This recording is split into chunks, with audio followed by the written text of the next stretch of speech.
Pizza time! Welcome to Something's Cooking with Alpa, and today we are going to make veg pizza from scratch. So guys, let's start with our process, but before we do that, I want to introduce you to my new Hindi channel which is At Home with Alpa in Hindi. और अगर आपने अब तक इस channel को subscribe नहीं किया है तो देर किस बात की, ऊपर जो लिंक दिख रहा है बस उसे क्लिक कर दीजिए और हो जाइए सब्सक्राइब मेरे इस चैनल को भी। और चलिए अब हम शुरू करते हैं पिज्ज़ा की रेसिपी को। So guys, let's start this recipe by taking 1¼ cup of lukewarm water. Make sure it's not too hot, it's just a little warm to touch. And let's add 1 tablespoon of powdered sugar followed by 2 teaspoons of yeast. Here I'm using dry active yeast of Bluebird brand. And now let's give it a good mix. We're going to mix it till the time the yeast is somewhat dissolved in the water. And then guys, we are going to keep this aside for the next 10 minutes or until you see this kind of froth on top. If you don't see this kind of froth even after 10-15 minutes, then make sure to throw this water away and start with the process again, as this is the key to a good pizza base. And now guys, in a big vessel, I'm going to add about 4 cups of all-purpose flour, which is maida. You can even take roti ka atta, which is the regular flour, followed by a ½ teaspoon of garlic powder. Now if you don't have this, you can always add some crushed garlic, and then 1 tablespoon of mixed Italian herbs, followed by some salt to taste, followed by the yeast water, and 4 tablespoons of oil. And once we have all the ingredients in here, then we are going to start kneading a soft dough.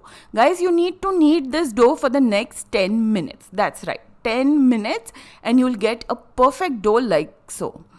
And once we have the dough ready, the way you can check that it's ready is when you press it a little, it bounces right back. That is when you know that your dough is nicely kneaded. And now that our dough is nice and ready, let's fold it into a ball shape like so. And now let's simply store this dough in a container which I've already greased with some oil. Make sure to grease the lid of the container as well. And we are going to store this in a warm place for the next 3 to 4 hours. You can always put it in a microwave which is not on. And now that our dough is getting fermented, let's start working on our gravy. So here I've taken about 12 to 14 small tomatoes. If you have large tomatoes, then go for about 8 tomatoes, should be good enough. And now let's just give them some cuts on the sides and then give a cross cut at the bottom like so. And we're also going to give some cuts on the top. And once we have done this to all of the tomatoes, then we are simply going to add them to some hot boiling water, and we're going to keep it like that for about 2 to 3 minutes or until the skin of the tomato starts peeling off. After about 2 to 3 minutes, the skin has started peeling off, so it's time for us to remove the tomatoes from the hot water and start peeling the skin. And once the tomatoes have cooled down a bit, we are roughly going to chop it up and put them in a mixer blender and make a fine puree, and then keep it aside. And now in a wok, I'm adding 2 teaspoons of oil, and once the oil is a little hot, let's add 3 garlic cloves finely sliced, and we're going to stir them for about 30 seconds.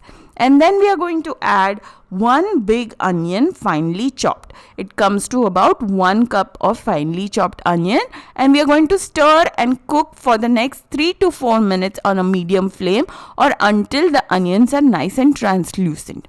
And once that happens, we are going to add the tomato puree, followed by some salt to taste, 1 teaspoon of chili flakes, followed by 1 teaspoon of mixed Italian herbs, 2 teaspoons of Kashmiri red chili powder for the color, and 1½ teaspoon of sugar to balance out on the taste.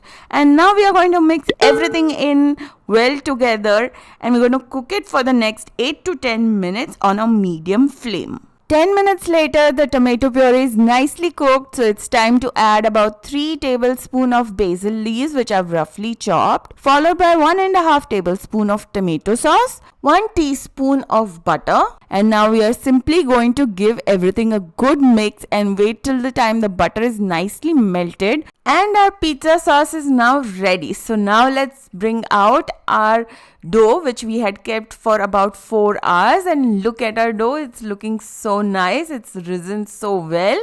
So now I just pressed it in the center and I'm just collecting the dough.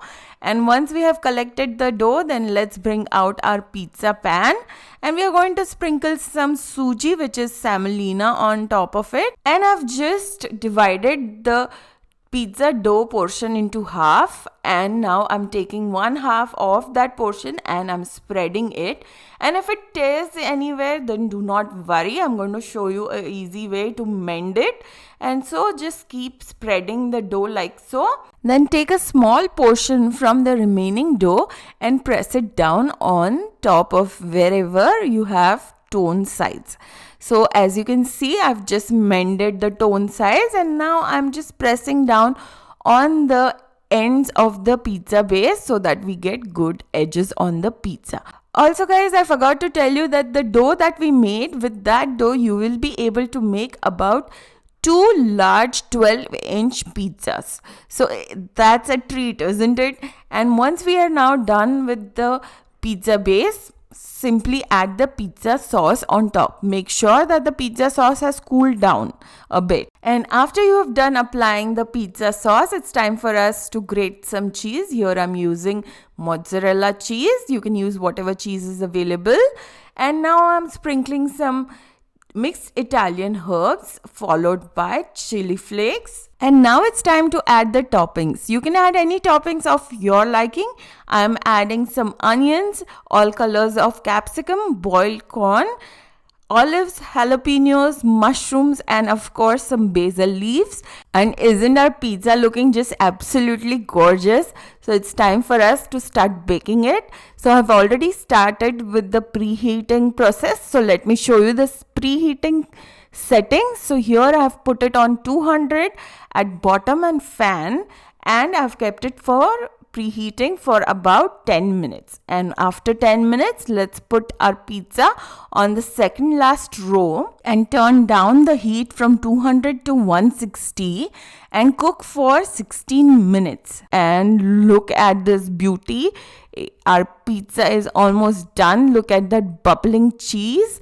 Let's bring it out, cut it and serve. Let me know guys, when you make this pizza, how your pizza turns out.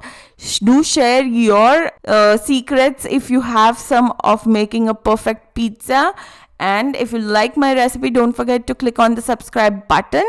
And if you like this recipe, then don't forget to click on these other links, because these are recipes which you don't want to miss. And guys, don't forget to click on my new Hindi channel, At Home with Alpa in Hindi. I will really appreciate all the help that I can get to start this new channel. And I will see you very, very soon. Meanwhile, you take care. Bye-bye.